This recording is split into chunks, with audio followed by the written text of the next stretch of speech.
I'd like to move the discussion back to ourself as consciousness.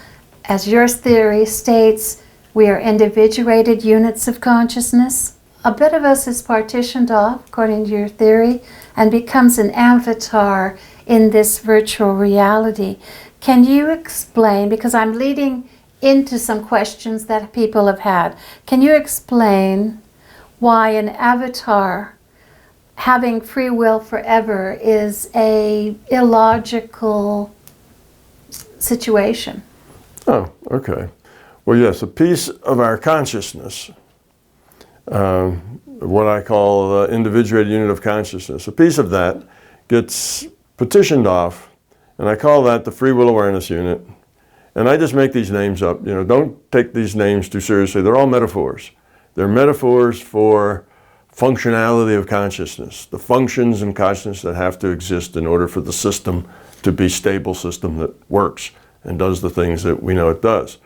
So this individuated unit of consciousness, with this, like my consciousness and your consciousness and everybody else's consciousness, is an individuated unit of consciousness, IUOC.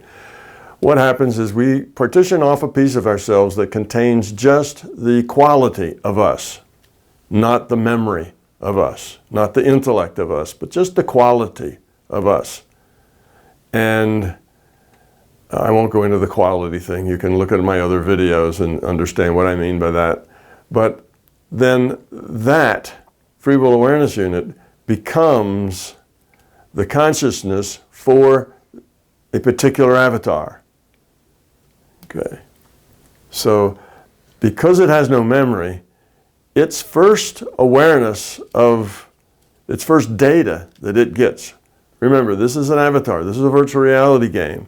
So this free will awareness unit, the first data it gets in its data stream is data created by the senses of its avatar. Okay? The avatar is a computer-generated thing that abides by the rule set that is responsible for evolving our physical reality system, including the Earth and the people and all the planets and stars and everything that's in our physical reality. It's a virtual reality game. And the rule set that evolved that is, is what evolved in that system is because of the rule set. It could only do what the rule set allowed. All right, so this free will awareness unit now starts getting data, let's say, of shades of light and dark and maybe sounds, because it's in utero, and that's the sense data that it gets. It gets the sense of being in a fluid, it gets a sense maybe of hot or cold, it gets a sense of touch that it can push and kick, and it's in a place that's confining. So that's its sense data, and that is the very first data that this free will awareness unit gets. That's its first piece of memory. It just has otherwise quality data. Data describing its quality of consciousness. Basically, that's its entropy level. Data that describes its entropy level is all that it has. All right, so because that's its only data, is what comes through the sense data of its avatar. Let's say an avatar now is birthed and grows up and whatever. It just has that data that avatar has experienced. That's all it has. So it thinks it is that avatar. It has nothing else, no other memory, no other input except that sense data. So it identifies with the avatar. It thinks it is the avatar. You see, and that's the way most of us are. We think that we are the avatar. Okay, we find out later that we're really, a piece of an IUOC, and consciousness is a non-physical thing relative to this virtual reality, as everything outside of a virtual reality appears non-physical to those that are inside the virtual reality. Okay, so then this avatar and this free will awareness unit go through their life according to the rule set. The free will awareness unit, the consciousness, makes choices for the avatar, Remember, the avatar is just a calculation. All of this is being done just in a computer. It's a calculation. And data is being sent back to the free will awareness unit, the consciousness. Okay, so the consciousness is the avatar's consciousness. The free will awareness unit is the avatar's consciousness. So that happens until the avatar, because of the rule set, dies. Whether he gets run over by a truck and crushes all these internal organs, or whether he just dies of old age or whatever, that's the way the rule set works in this place, and the characters die. And when they do, the partition gets taken down. All right, the avatar dies, the partition starts to dissolve, and that free will awareness unit returns again to its individuated unit of consciousness, gets absorbed, say, by that individual unit of consciousness. And that individual unit of consciousness then, with that free will awareness unit absorbed, makes plans to have another avatar. So it will then take the experience that it just got from that past avatar, integrate it with all the experience it's had from all the other avatars it's played, decide what it is it needs to do next, then it picks another avatar and starts the game all over again. So this individuated unit of consciousness is like an accumulator, if you will, of life experiences. And through this accumulation, it can make better choices. It's got a lot of lessons learned, a lot of growth that it's done. It's lowered its entropy, hopefully, and is evolving. Its quality is going up. So that's the evolutionary process for consciousness. Okay, consciousness evolves by lowering its entropy. And I guess I don't really have to get into that part of the argument, but okay, that happens. So then it starts a new partition, plays a new avatar, and again thinks that free will awareness unit thinks that that avatar is it, because that's all it's ever experienced, and so on this goes. Okay, now all of these experiences are data in a database, right? The computer is computing every move, everything that any avatar does, and it computes the consequences as it interacts with other avatars and with, the game board, the storms, the rivers, the oceans, the mountains, the trees. All those interactions are computed, and records are kept as to what happened. Not only that, but the free will awareness unit itself, all of its thoughts, all of its feelings, all of its attitudes, that's all recorded too. Remember, that free will awareness unit is just a piece of this consciousness system. The consciousness system is an information system. So you can also record its functions, the functions of the free will awareness unit, all its thoughts, attitudes, ideas, feelings, things it said, things it might have said but didn't, things it did said but wish it hadn't, the things it almost said but bit its lip and kept quiet instead, all those things are recorded, okay, for history. And the reason they're recorded for history is because we can learn from the past. The past is one of our best and most effective teachers.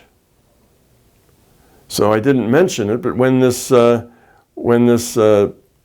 individuated unit of consciousness is ready to create a new free will awareness unit and attach it to a new avatar, and I said it picks a new avatar, well, part of that picking process is an evaluation of that last lifetime. Because now it's going to learn, okay, it lived it, it went through it, it made its choices, but it gets to look at it and learn from it. Sometimes this is called life review. So it actually gets to look back, and maybe what it really needs to do is work on a particular problem. Let's say it had trouble with relationship or trouble with anger management. So it can look back over that past and see where those problems occurred and how they occurred and what triggered them and why that went wrong and why this went wrong and why that went right. So that history is collected in order to give that individuated unit of consciousness a chance to learn from its past as seen from an objective viewpoint rather than just the viewpoint of being inside of it. You see, so that's why that history is collected.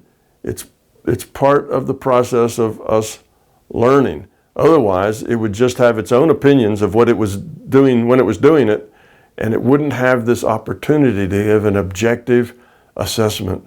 In other words, to do that life review and say, oh, I see I did have an anger management problem. I didn't think I had that, but obviously I did. And here's why. And here's why I thought I didn't have it. I kept blaming it on somebody else. I didn't take responsibility for it. So you learn things, a lot of things in this review. So that's why the data is kept, okay? And you might want to review that at any time, because you may be 4 or 5 avatars away from that, but still might want to go back in light of new things you've learned to reassess some of the old things that you didn't do so well with, you see? So history is always valuable. It's not like history is only valuable for the next decade. It's always valuable for making the whole, all of the lifetimes, more valuable than any one of them together. You can constantly integrate them, and you have the history in order to do that, and the experience in order to do that. So, as we see this free will awareness unit, which identifies as Bob Smith or Uncle Fred. Okay, let's get to Uncle Fred, one of my favorite people. Uncle Fred, a name I just made up. This free will awareness unit, a partitioned off piece of an IUOC, it made all the choices for Uncle Fred, from when Uncle Fred was before he was born to after he was born, all the way through his life until he dies. It gets reabsorbed into the IUOC, right? Then that IUOC produces another one, you know. His quality. Susie Smith, the next time. The quality of the free will awareness unit. I know these are all metaphors, and this transition is kind of a metaphor too. But the free will awareness unit that acted the choices for the avatar Fred, right, goes back to the individuated unit of consciousness, right. And this avatar that was Fred is now information. It's not free will, because that would be a conflict. Free will carrying on for that particular avatar would be a conflict in that there's no growth. Yeah, we can explore that a little bit. That's right. That's right. So what's happening is that every time an experience packet or a lifetime is lived, the individuated unit of consciousness grows up some, has chances to make choices, and by those choices pull itself up by its bootstraps to lower its entropy further, okay, to increase its quality. That's its whole point. That's its mission in its existence, is to lower its entropy. That's how it evolves. That's how the whole system evolves, because each IUOC is a part of the system. So yes, so it just disintegrates when it creates it by putting up a partition. When Fred dies, the partition's taken down, it absorbs all of that new information, new choices. It grows up if it can, and if it, let's say it was a very successful lifetime, then it lowers its entropy. Next time it creates a new partition for another avatar. It has a little lower entropy, a little higher quality that it starts out next time, and next time it's Susie Smith, you know, some Chinese girl on the other side of the planet that works in a rice paddy.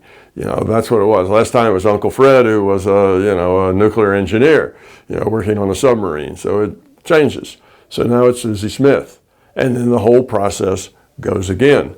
All right. So now where's Uncle Fred? That's the process that's going around. So where's Uncle Fred? Well, Uncle Fred was a particular avatar. There really was no Uncle Fred. Uncle Fred really doesn't exist as an individual Uncle Fred was a computed avatar. Uncle Fred's free will awareness unit made all the choices for that avatar. And by making those choices, it evolved or de-evolved according to the choices. Those choices, whether they evolved or de-evolved, get absorbed into the individual unit of consciousness, and the whole thing looks at Uncle Fred's experience and all the other experiences and takes it all as a lump and learns something, lowers its entropy, increases its quality, and then starts again with Susie Smith, or whoever I said it was. Okay, so that's the way it works. Now, some people just get unhappy about that situation because they want that avatar, which was just a computed thing out of probability, out of the rule set. They get real attached to Uncle Fred and would want Uncle Fred to persist on and on and on and on. Like Uncle Fred was a unique consciousness unit that is going to go on and on. Well, there's a lot of problems with that. And it took me a while to figure out how this worked. Because just like everybody else who thinks about it, you immediately run into logical conflicts. There's logical problems with it. All right, if Uncle Fred's going to last forever, which is kind of the idea I started with, because that's kind of the general idea out there, that Uncle Fred somehow lasts forever, right? Particularly in Christianity, where you go to heaven or you go to hell, but then you live forever as that particular entity. In Eastern religions, that's not so. An entity just, you go on and you reincarnate and get more.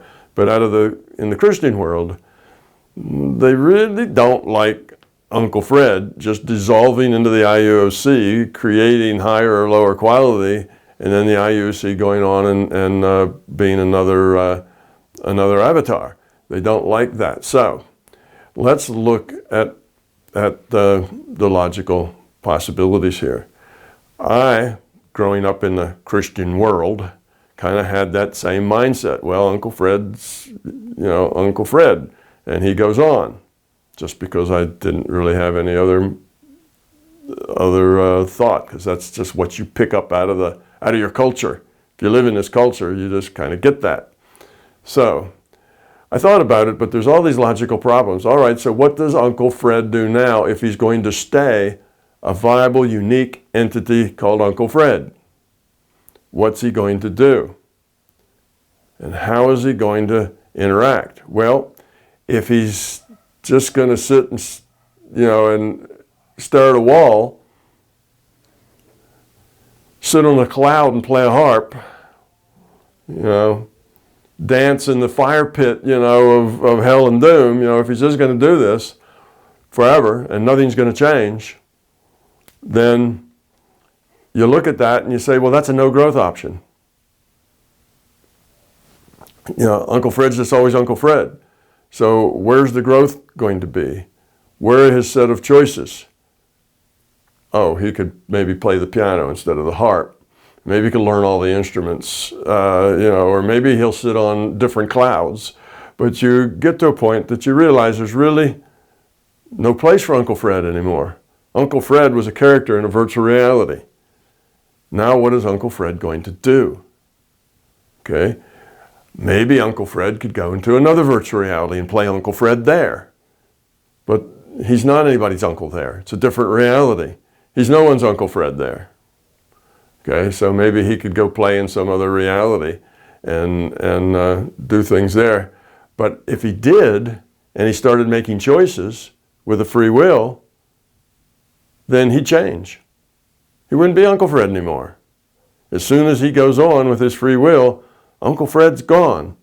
Somebody else now will emerge with another name, because nobody in that other virtual reality, somebody doesn't just pop in and say, oh, I'm your Uncle Fred. I'm 45 years old, because that's how old I was when I died. And, now you have me in your virtual reality. That doesn't work. You see, that's just illogical. That's chaos. That can't work. So if Uncle Fred gets into another virtual reality somehow, then it's going to be not by the name of Uncle Fred, but by some other name, and Uncle Fred's going to change and grow and become somebody totally different.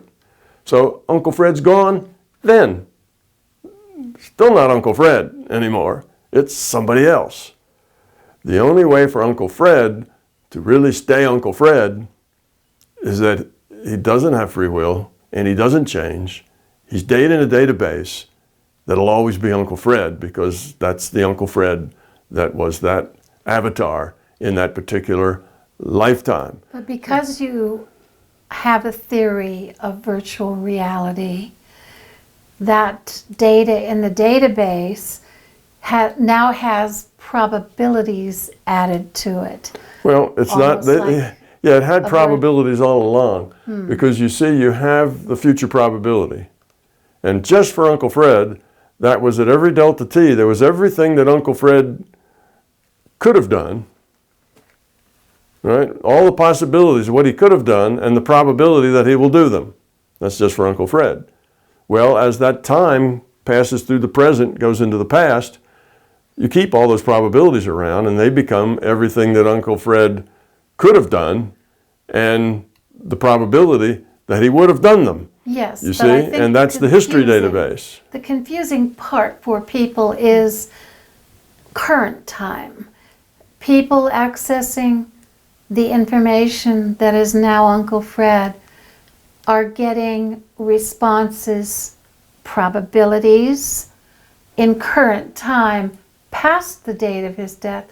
So they are feeling that it is the real Uncle Fred because he's able to answer questions that are current 10 events. years after his death. Sure he can. That's because the Uncle Fred in the database is a probabilistic Uncle Fred. See, remember when Uncle Fred was alive, he had a future probability. As he went on, whatever that, let's say the future was what Uncle Fred is going to choose next week. Well, after 3 weeks later, that's just history. Now that's part of the past database of the things that Uncle Fred could have done, and some he did and some he didn't, but the probability that he would have done any of them. So it's the same probability database moves from the future into the past. So you have this database that is everything that Uncle Fred felt, thought, said, like I say, wished he had said but didn't, you know, all of the thing that was made up Uncle Fred is there in that database with the probabilities.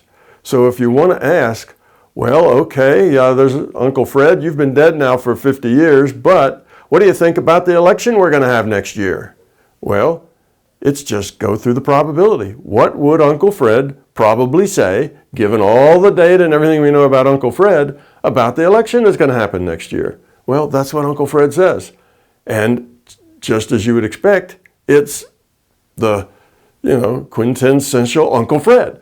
It's exactly his attitudes, his biases, his prejudices, his knowledge. It's all of that. But now he's talking about current events because it's a probability database. Everything that was in the future, probable database is in the past database. So everything that Uncle Fred might consider, might have done, is there. Now, here's the other thing.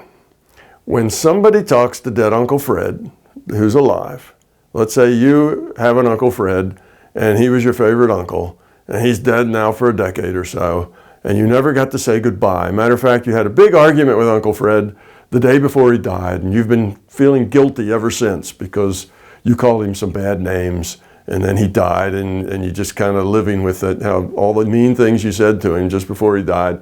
So you've got this issue, you've been carrying around guilt because of the way you ragged on Uncle Fred just before he passed away and you didn't get a chance to make up and tell him you were sorry or any of that kind of stuff. So you go find a medium and you get a medium to call up Uncle Fred and have a chat with him. Okay, what are you going to get?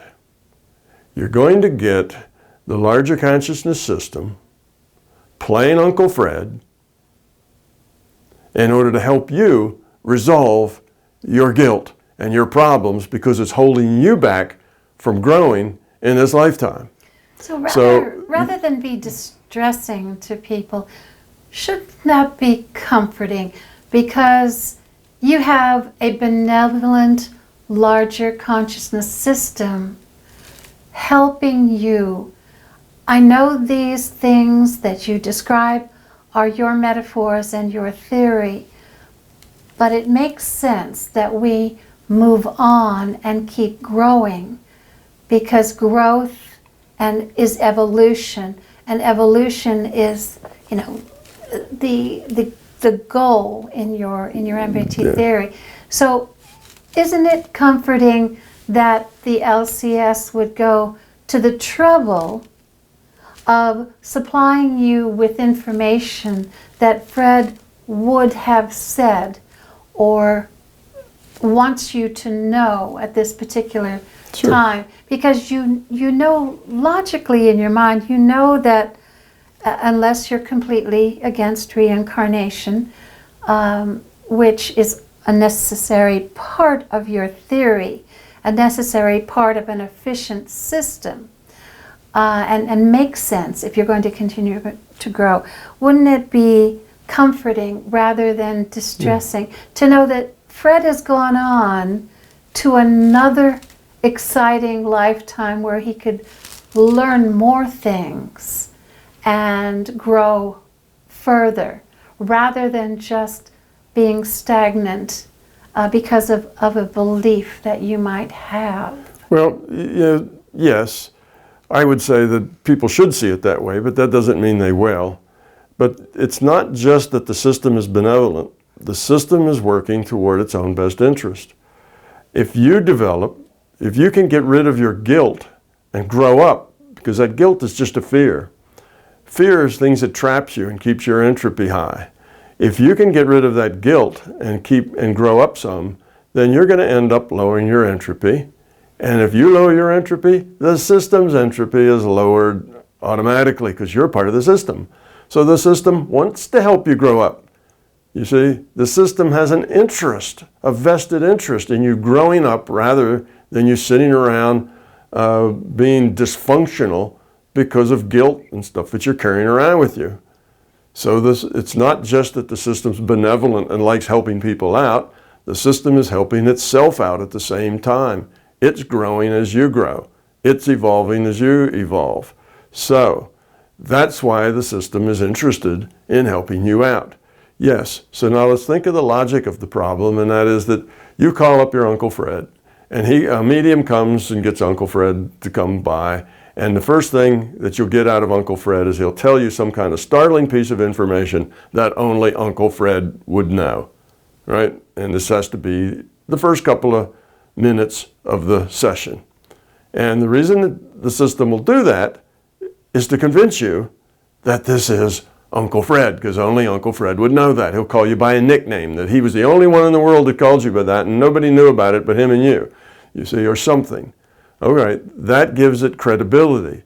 That means when you apologize and he says, oh, that's all right, sweetie, I knew you really didn't mean it anyway. You see, now it's authentic. It's genuine, so you can let go of it. You've made your apologies to Uncle Fred, and now you can let it go. You see, so it's important that it be authentic. Otherwise, if you said, oh, I'm just talking to some puppet of Uncle Fred that's being run by somebody, sorry, puppet, I didn't really mean to call Uncle Fred that, you probably won't get rid of your guilt at all. You see, it's important that you have this feeling that you're talking to Uncle Fred. So the system will play Uncle Fred. But if you were to get 1,000 different accounts of mediums who were bringing up dead people for other people with issues to talk to, and you looked at the exchanges, you'd realize it's not about Uncle Fred at all. It's not about the dead people. It's about the live people that have issues that the dead people can help solve, because it lets the live people feel better about themselves in whatever way they interact. Now, that Uncle Fred could tell you something like, well, you know, what would you be, niece? You'd be his niece. Well, you know, niece Donna, I buried a gold bar in my barn. You know, back at the northwest corner of my barn, there's a big rock back there, and if you pull that rock up, you're going to find a gold bar. Okay? And sure enough, You go running off to the old barn, that maybe is not even in your family anymore. Somebody else bought it, but it's 12 o'clock at night and there's nobody there, so you sneak in, you go back to the corner and you pull up the rock and there's the gold bar. All right, well, does that prove it's Uncle Fred? No, it's just part of the database. Everything Uncle Fred did, said, thought, all his actions, where he hid the gold bar, all of that's part of the history database. And if that's something that would help you grow in your own way or make it more real for you, then the system can tell you that. So Uncle Fred can talk about current events. Uncle Fred can say, well, sweetie, I noticed that you bought your sister a new washing machine last week. That really meant a lot to her. I'm glad you did that. Well, how did Uncle Fred know that you bought your sister that last week? Wow, Uncle Fred's really tuned into everything that happens. It's all in the database. All of it's in the database. And the point is, first, to convince you that this is the real Uncle Fred so that it'll really mean something to you. The second thing is to tell you things that will help you grow up. So that's the way that these things work. Now, let's say, and I'll tell you later about how I got to this point, because I started out thinking that Uncle Fred probably lived forever, because that's my culture. And I tested it. And I'll tell you how I tested it a little bit later. But think about the other way. Think about, this is that same free will awareness unit. It didn't get absorbed, it went on. Uncle Fred, what did we say, 2 decades he's been dead? Uncle Fred has just been hanging around, watching, playing a harp on a cloud for 20 years, just in case you might call. Doing what? Well, not evolving and growing, or he wouldn't be Uncle Fred anymore. He'd be somebody else with a new life, with all new things, probably would have forgotten all about the Uncle Fred database. What if it's 200 years or 300 years? We're not saying you can only go back and talk to your ancestors that are only 2 decades old. You can go back and talk to your ancestors that are 2 millennia old if you want. And they've all just been hanging out in case you call. In case you go pay a medium to bring them up online, they're just sitting around waiting for you to talk to them. That's very inefficient to a digital communication system. Extremely inefficient to have everybody who's ever lived just hanging out waiting for somebody to ask them a question, right? So the system isn't going to support that. And if Uncle Fred has moved on and is doing other things and he's involved in stuff, he has a new life, and that's been going on for 20 or 30 years, he might think, I really don't remember that. Geez, that was 20 years ago. I have no idea. Did I bury gold back there? I remember I thought about it, but I can't really remember if I ever did it or not.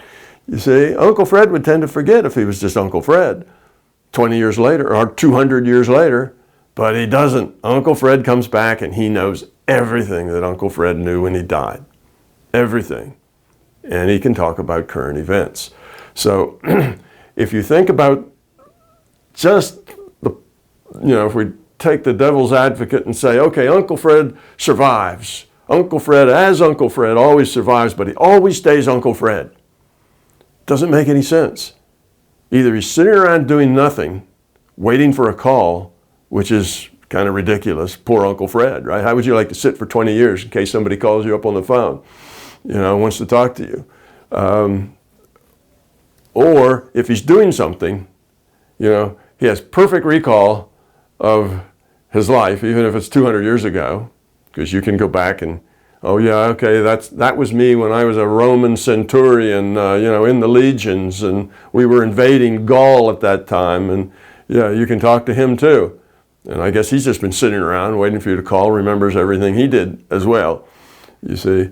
So you realize there's inconsistencies here. It just doesn't make any sense for Uncle Fred to hang around doing nothing but going over old memories so that he won't forget anything. Right, and yet this information that mediums get, or people who have the ability to access the databases get, this information is for the person here to help them. Yes. So it is benevolent and it is real, in the fact that to support your theory of growth, and the system, there is growth for that. There is comfort for that they can get this information, one, that the deceased loved one is okay, is happy, is moving on. Yeah.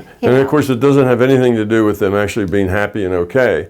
It has to do with the person here who's living wanting to know that they're happy, because they're holding fears that, oh, maybe they had a bad transition, or maybe they didn't. Right. You see, it's for them. It's for them. Yes. Is what it's about. You see. Yes. So there's all of these inconsistencies. All right, here's another set of inconsistencies before I talk about it, and that is, okay, let's say that all of the avatars that you get to play, every one of them lives forever. Uncle Fred, Aunt, Susie Smith, all the ones you've played. And let's say you've played 10,000 different avatars, male, female, rich, poor, all different races, all different kinds of languages, right? You've been all around the world with 10,000 incarnations. All right, now what you want to do is, you're about to die and you just can't wait to go back and meet all the old relatives. Well, you got a lot of old relatives. You've got, if you had 10,000 incarnations, you probably have maybe 12,000 spouses, husbands or wives. You've probably got 30,000 children. Of those 30,000 children, probably at least 10,000 of them were the love of your life. Most important thing in your life, and maybe some of the husbands were too, or wives. So you have all of this, that we're all just, total love and connection, and you got thousands and thousands of them. Oh, so maybe that's what you do after you die. You spend all your time working the lines, like wedding reception. There you are, you got 10,000 relatives, all was your children and your husband and your wives and your best friends and all of that. And it'll take you maybe 30 years, 40 years of getting through the line if you spend, say, 3 minutes with each one, which really isn't very much. So it's that sort of thing. So it gets ridiculous. It doesn't work. It's not the kind of thing that's going to happen. You're not going to go meet, the people, your relatives and your friends and your spouse and your children and your dog, after you die. Now you will, maybe, shortly at the transition, but that's, again, it's another play from the larger consciousness system for you to make you feel at ease. But in any case, it doesn't work. If you look at this overall system, having anybody who still lives, doing what? Where? But when you visit that Roman centurion or whatever that you were when you were fighting with Caesar, you'll find that he's still fighting with Caesar. When you go back and visit him, he's dressed in his Roman thing. He's got his little skirt on, it's not quite a mini skirt, but he's got his little skirt on, and he's got his boots strapped on, and his spear in his hand, and his shield, and he's got all that stuff, and he's still a Roman at that time.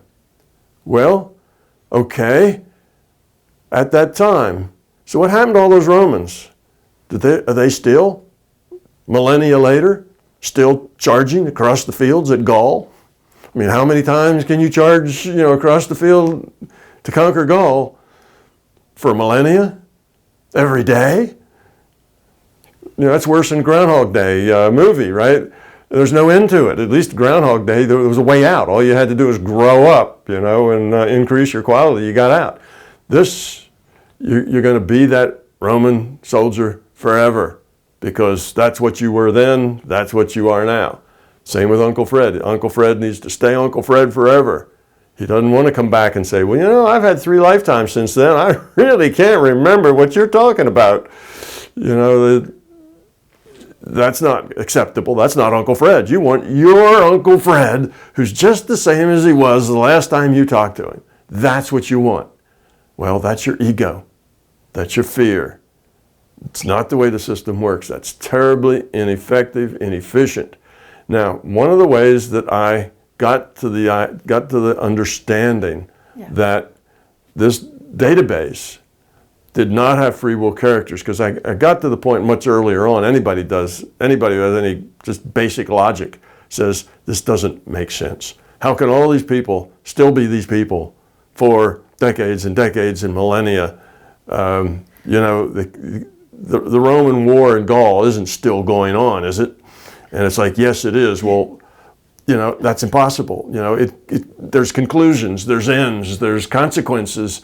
And what do you mean it's still going on and it always goes on forever? What do we, again, Groundhog's Day, did we just, you know, every 20 years we repeat and do it again? And you do that forever? Anyway, it has logical problems. So I was in the database and did some of my own past lives, and I was going down some other interesting things, I think, that had to do with people who were kind of movers and shakers in the world. Now this is, 40 years ago, right? So pardon me if I'm not really, up on every detail. But this was your scientific protocol. This was my... Did you apply what you might call the Turing Test? Well, in a way, okay. I did. Turing Test is a way that somebody can tell that somebody else is either human or not human. Yes. Right? And the way you do that is by seeing whether or not they actually seem to have free will or not. Are they just spitting information out of a database, or are they actually taking data and through synthesis coming up with new ideas? Do they have choice? And that's kind of the Turing Test idea anyway. So because if they were a really good expert system, they could have a conversation with you. They just need a huge database that was able to make intelligent replies. And you might be confused whether they were human or not. But a better test is whether or not they exhibit free will. That's really the essential Turing test. Isn't just, do you know whether they're human or not, but do they seem to be human or not? Because a really good expert system could seem to be human. It'd be hard to do, but it could be done, theoretically. So that's not really a good test. It's just, if you can't tell them from a human, then you've beat the Turing test. There's probably lots of expert systems that you wouldn't be able to tell from human if we go maybe 20 years in our future or 30 years in our future. But anyhow, that's not the point. Do they have free will? Can they synthesize information and come up with different approaches, make different choices? So I went back into this history database. I found a situation where there was very evidential stuff going. I can't remember exactly what it was, but I think it had something to do with maybe early American history, where there were lots of critical events that happened. Did Paul Revere get on his horse and ride, or did he just sleep through the night? And nobody knew that the British were coming, and the British won and we lost, and it was a totally different scenario, because there's some critical events that have to happen in some of these scenarios. So I picked some scenarios that had some critical events in them. And I went into those scenarios, and rather than just be an observer, I got into the story, which you can do. You can join your legionnaire in the Roman legions, attacking Gaul. If you want to do that, you can just become part of that scene, and you can interact with them. Okay, so I went to in this situation, and there it was, and there was 4 or 5 people in a room. There was a fireplace with a big kettle that was being heated, and there was a couple of ladies, a couple of men. They were talking about politics. It was that kind of a thing was going on, and I kind of just show up there, and I'm evidently playing the part of somebody who would have been there. Somebody, I'm the consciousness for somebody who normally would have been sitting there. So I'm part of that, except I have my own free will. So I mostly listen, don't open my mouth, because if I say too much, I'll obviously not belong there. So I just listen. And I listen for a while, and then I maybe interject something. I'll say something to them, give them information, and they will interact with that. So then I can have a conversation with them, picking up on what I've already heard, and so on. So I can interact with it. Okay, so then I do that, and I needed to be consistent. So I would go away and leave that. I would come back again the next day. New day, I go back to that same thing. I'm that same person, the same people in the room, stirring the pot exactly the way they were then. I've entered in exactly the same time and place. Okay? Everything's the same. All the conversation I hear is an exact repeat of what I heard before. So I feel like, I'm back in exactly the same time spot in this event. So I go away. I come back. I do that enough times that I know that I'm always getting the exact same thing, hearing the exact same conversation. Okay, so I feel confident that I can reinstate myself into this situation precisely. By now I have that conversation memorized entirely. I know exactly what everybody's going to say in response to everybody else. All right. So I can follow it out, because when you're in these databases, you can look through the probabilities, and you can say, okay, here's what happened. Paul Revere did get in his horse and made a ride and alerted people that the British were coming. All right, so, and you can kind of see all the things that led up to that. Now, I don't remember if it's really Paul Revere. I'm just making that up now. It's been a long, long time since I did this. So anyhow, you can see how that worked, and what was done, and what was said, and who said what to who, and you can kind of get a sense of all the chatter that went from that room that you were in to spread out other places. Okay? So I would interject something. I would say something, and it would be something pertinent to what was going to happen. Well, Paul, don't ride, don't go this way, because there's a bunch of British troops there. Go down the next street. This sort of thing, because I knew, I could tell when going through it, he always went down this street. So I told him to take the next street. And at the time, he'd respond to me, okay, Josh, thanks. Or whatever, right? But he'd get on it, and he would then, he would then make his, do the same. He'd go through the same process every time.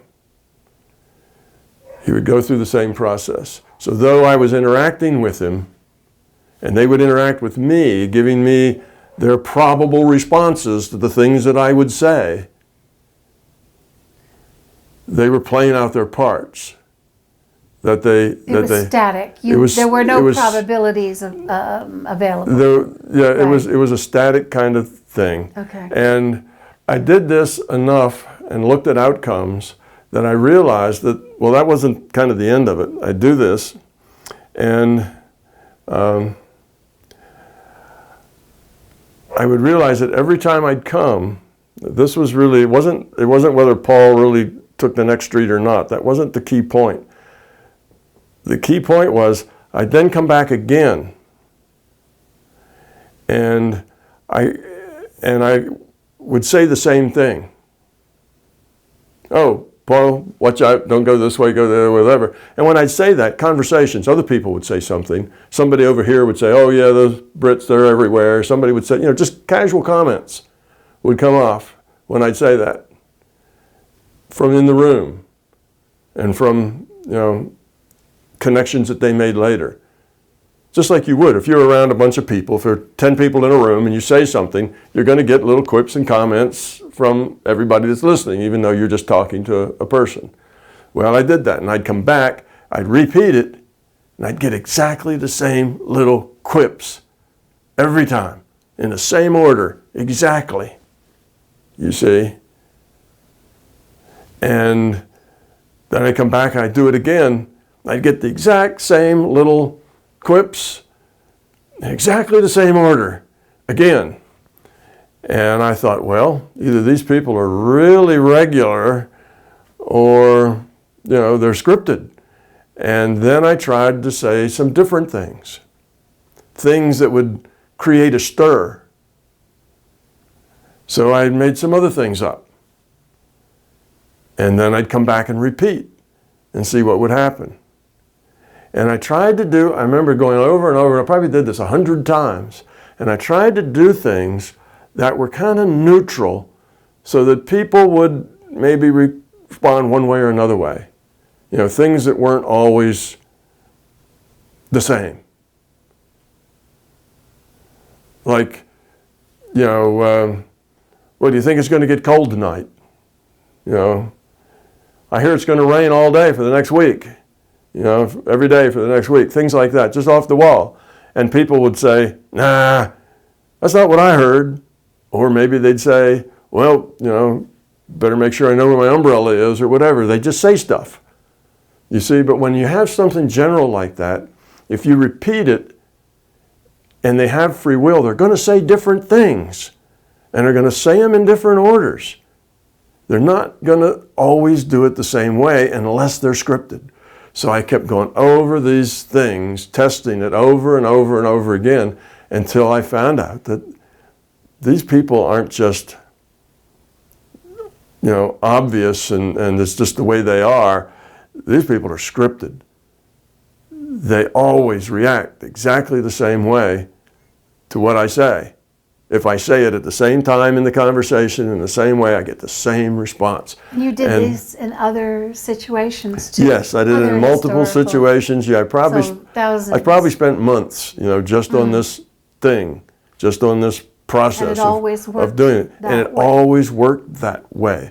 So what I expected is that they would say different things, different times, they would react different ways, because somebody with free will, even if they hear the same words, they'll react, you know, their reactions sometimes are just mercurial, you know, just the things they toss out. They may or may not say it, particularly if you have a bunch of people. If you have just one person, you wouldn't know, but you've got interactions now with a bunch of people. Because somebody pops up and says, no, that's not what I heard. Then somebody else recurs to that and says, that's not what I heard either. And then this one says, you know, I heard that it's going to, you know, so they're interacting with each other. And all of it just played out the same. So when it plays out the same, you know it's not free will. It's scripted. So yes, I did it in probably 10 or 12 different situations with different people. I went probably hundreds and hundreds of times to make sure I could reproduce it. And I found out that however I did it, whatever I did, even if I looked downstream at the effects that things had, that it was scripted. So that was kind of the aha. And then all these illogical pieces about Uncle Fred sitting on a cloud playing his harp for 20 years just in case the phone might ring, all of that stuff, then all the pieces of the puzzle fell together, because I knew none of that made sense. You know, that you just hang out, can't change, can't be somebody else. You have to always just be Uncle Fred in case somebody wants to talk to you, because I knew there were mediums, and I know you talk to dead people, and they did just seem to be who they were. It's not like they said, well, I'm somebody else now, I don't remember. They were just who they were. So none of that made sense to me until I did this research. And when I did that research, then all the problems, all these logical inconsistencies, all just fell away, and it all made sense. It stuck together. This is a system that is efficient. It doesn't just keep people hanging around in case they might get a call. It doesn't keep them in their pocket someplace. You know, put them in a pod, like you know, when you go on the trip through space, they put all the people in a cryogenic bin, you know, to suspend life. You know, they're not like hung out in case somebody calls and then you bring them out. None of that is efficient. What's efficient is that you have a system that would like to help people lower their entropy because it lowers the entropy for the system. They use that data because it can be helpful, which is why they save the data in the first place. That kind of data can be very helpful to people, not only in your life review, but later. And as the data becomes useless, nobody's queried it for a long time, you can drop it out. Then if somebody does query it, well, you can just fill it back in something that was sort of like that. But it loses its specific accuracy. Now it just becomes kind of credible, but not really that personal anymore. So it's part of a database. So this idea that your friends, your loved ones, your children, your mother and father, and your wife and your husband, all the ones you love dearly, are all going to get together and have a party and just have a really good time for the next, 5 million years, never really computed. What are you going to do in 5 million years? If you're not growing, if you're not in a consistent growth path, you degenerate. You can have a reunion, as you say, for easing the transition and Sure. having people understand what's going on.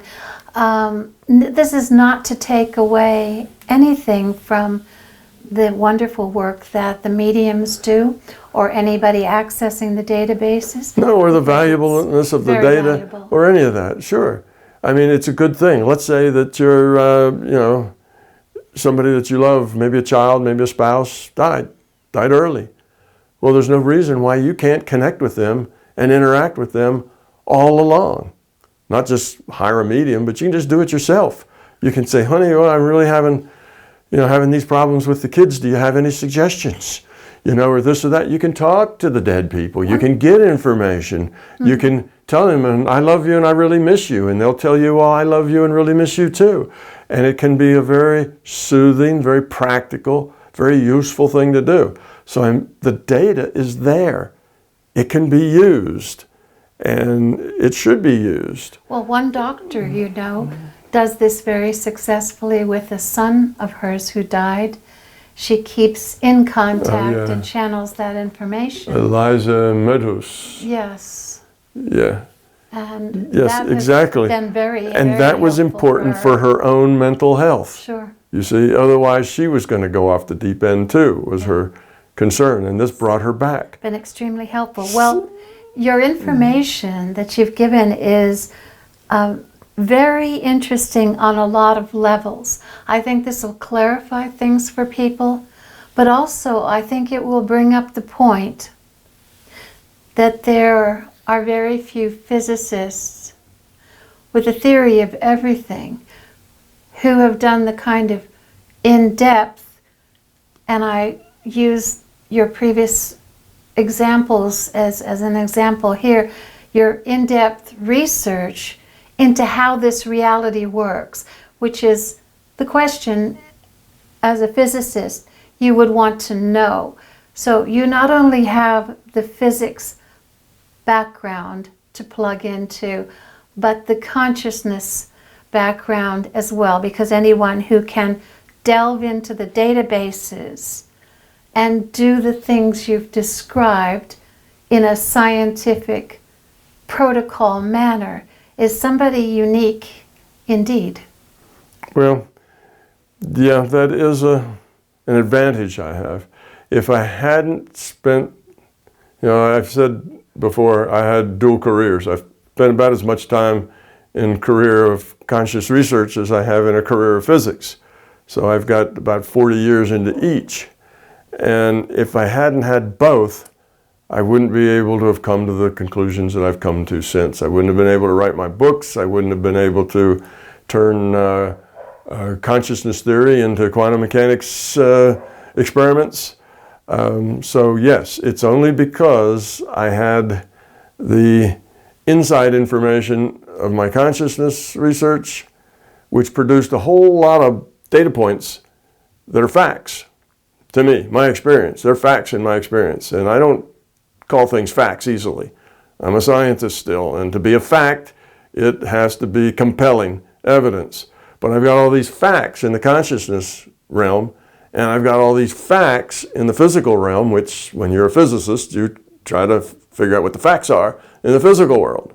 And I had all of these facts in both, and I needed a theory that would answer every one of those facts, would explain every one of those facts on both sides. That was the theory I was looking for. And that's what I spent all of this time doing. When I got to the point where I started to write my books, I thought I maybe was close to figuring it out. So, getting a theory that would do them all, because I could have theories that worked over here and theories that worked over here and some that maybe strung a few of them together.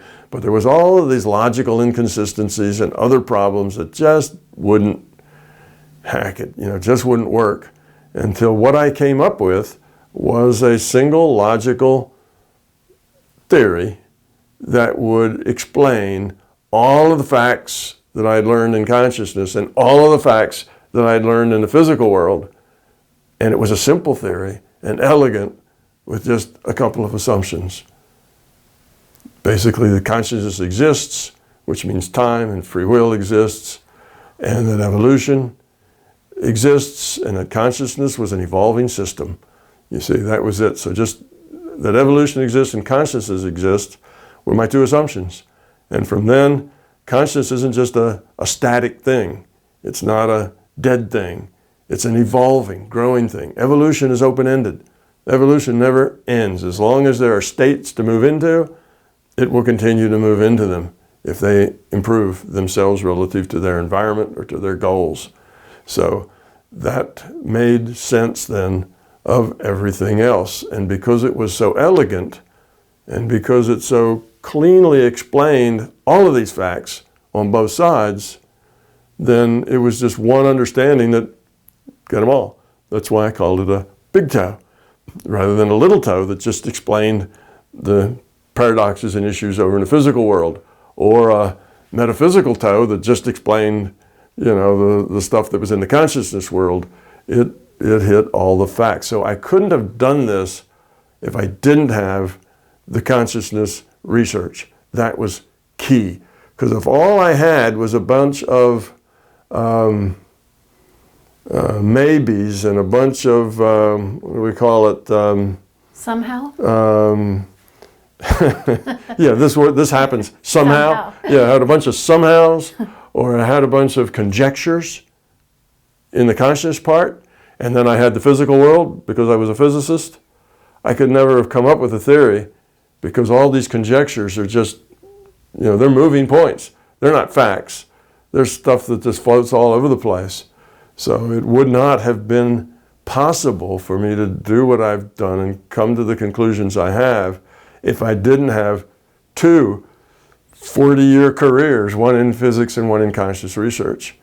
And if I hadn't started my career in conscious research by being able to precisely repeat altered states of consciousness and precisely go to other, into the database and into other reality frames over and over and over again to where I could test them to see whether or not what I was getting was all coming from my own imagination or whether it was coming from outside of me.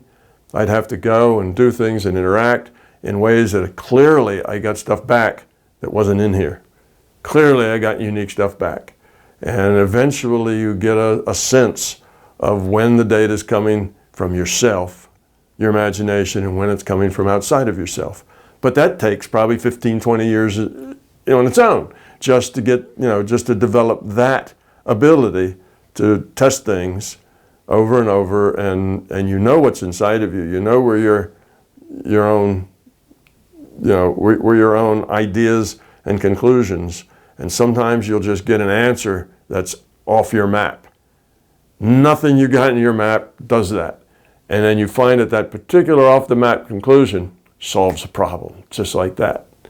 You see, so now you know that's likely to have come from outside of you. But I say likely because you never really know for sure. There's never any certainty about where anything comes from. So you just have to do it and do it multiple times, multiple ways, and then you develop probability. Probability never goes to 1, but you get to a point where you feel reasonably certain, because not that it happened once, because it's happened 300 times in 300 different subjects and areas that you've worked and worked until you realize that you've gotten something that is not part of you.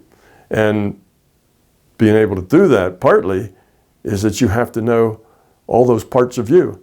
You have to become really authentic you to where you recognize things that are you and you recognize things that are not you. So getting rid of your, what should we say, your personas, getting rid of who you are acting like, getting rid of your images and all of that, and getting totally authentic to where you know exactly who and what is you and why and the things you say. It makes it easier to understand that things are outside of you. And if they're just a shade outside of you, then it's iffy. But sometimes they're not even close. These are things you couldn't have thought of if you'd have spent the rest of your life trying. You know, they're just things that just aren't in you. And eventually you learn to separate those. So you never know for sure. Never are part of certain. That's why I say always be skeptical. You must be skeptical of everything until it makes sense, and makes sense viewed 6 different ways, and makes sense relative to everything else you know. Then, you know, don't give it much credibility. But if it does meet all those criteria and it works, then you can use it. So that's why I'm different than the other 20,000 books in metaphysics that talk about, you know, the non-physical world. And of course, why I'm different than the typical physicist or quantum mechanics person. I come up with different ideas because I'm looking at it from a bigger picture than what most anybody else has had the opportunity to look at it from, because I just happen to also had a 40-year career studying consciousness as well as studying physics, which is kind of a rare thing. So that's really the difference, and why a lot of other people haven't come up with the same things, because they haven't had the same insight from as broad a scope as I've had from my background. And if my model, you know, is not that out of line with, say, Buddhism that goes back 2,400 years. You know, it's more 2.5 millennia old, and we have a lot of similar conclusions. There's differences, but we have a lot of similar conclusions. But the big difference is that my conclusions are based on deductive logic for the most part. A little bit of inductive logic, but deductive logic for the most part. My model is the way it is because nothing else works logically. Because if you change something, if you get rid of something, you say, well, we don't like reincarnation, get rid of that. The model doesn't work anymore. It no longer holds up as a logical structure because you have to evolve. Evolution takes time. One life isn't enough to pull yourself up with your bootstraps. And there's, you know, learning has to be cumulative. It can't happen all at once. You know, it can't learn about B until you've learned about A. So all of these facts make it logical, and it is what it is. There isn't any part of it that isn't logically necessary to the whole thing.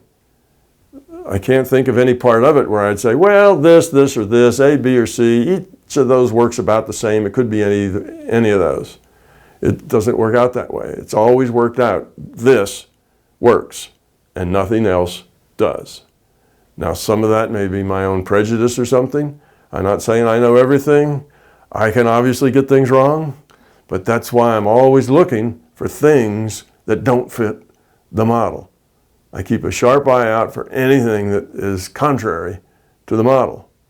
And I haven't found anything yet that's been contrary. Now, I found a few things that I didn't know whether they'd be contrary or not. Like when I first read Rupert Sheldrake's 10 faux pas of science, or 10 dogmas of science, you know, he talked about the speed of light changing value.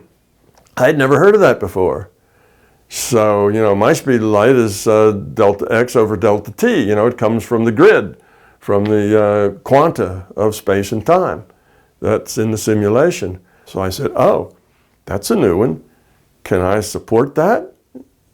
And I thought about it a little bit, and there it was. Absolutely. It would have to change. And just about in the amounts that he said it changed. It had to do with computer science. Mm-hmm. Delta x and delta t, that's your resolution of the simulation. No information system would make that resolution any smaller than it needed to be for what it is they were trying to get done. You just don't do that. You know, if a 1 million pixel camera will do everything you need it to do, why would you buy a 20 million pixel camera for 10 times as much money if the 1 million pixels does everything you need it to do? You see, you don't get more resolution just for the heck of it. You get more resolution because you need more resolution. Well, if you're running a simulation, more resolution means more calculations, more cycles. Everything costs more. Costs more in your computer time and in your process cycles. So you're not going to do that if you don't need it. So the delta x over delta t defines the speed of light. When the system decides it needs to up its game in a resolution because there's some pesky physicists that are smashing atoms together in cyclotrons that are going to probe tiny little things and you need more resolution, then you're going to have to change that delta x and delta t. You want delta x to be smaller and delta t to be smaller. And if you could make them exactly smaller by exactly the same amount, then the ratio would stay the same. But you can't make them smaller by exactly the same amount. They're digital. They're discrete things. You can only change a delta t by discrete chunks. You can't change it by half a pixel at a time or half a quantum of time. You have to change it by discrete pieces. So, okay, you can do the same with both of them. Try to keep that ratio as close to being the same. So you want to keep that c as constant as you can. So you make delta t bigger and you make delta c bigger, or you make them both smaller to lower to make the resolution finer. But you can't do it exactly because they're digital quantities. You can't say, oh, I need that c to be just a tad bigger, but the tad is the next delta over, you see? You can't make it just any little old tad you want. Or I want to make it just a tad smaller, but you can't. You can only make it smaller by 1 unit. See what I mean? Yeah. So you're stuck. You can't make it exactly where you want it. So that ratio is going to change just a little bit. Just a little bit in maybe the 6th or 7th decimal place. But you know it's real because you can measure it to the 10th or 12th decimal place. So when you get a change up only in the 7th or 8th decimal place, you know it's a real change, not just a measurement problem. I am who I am because of what I've done. You know, Yeah. we are all a kind of a result of all of the choices that we've made. And I've been making a lot of choices on both sides of the physical and non-physical worlds. And by trying to run a theory through all the points that had the fewest assumptions and the fewest number of pieces, you know, keep the theory as simple as possible, that's what I've done to make MBT. And that's why there's nothing else out there like it, because it's a rare event to have somebody with 2 long careers and 2 things as opposite as metaphysics and physics. Those 2 things generally don't mix. People who are interested in one generally aren't interested in the other. So. And they're missing a key point there. Thank you very much, Tom. This has been fascinating, and I know it's going to help a lot of people and push on towards those physics experiments, of course. Yeah, I'm just as excited as anybody, more excited than anybody maybe, to see how they will come out. Okay. I don't know how they will come out, but the experiments need to be done. I and my theories will be better off however they come out, just because we'll now have a few more facts rather than conjecture. And Right. That's how science makes progress, by turning conjecture into facts. And the only way to do that in this virtual reality is by doing a physical experiment. Absolutely. Thank you, Tom. You're welcome.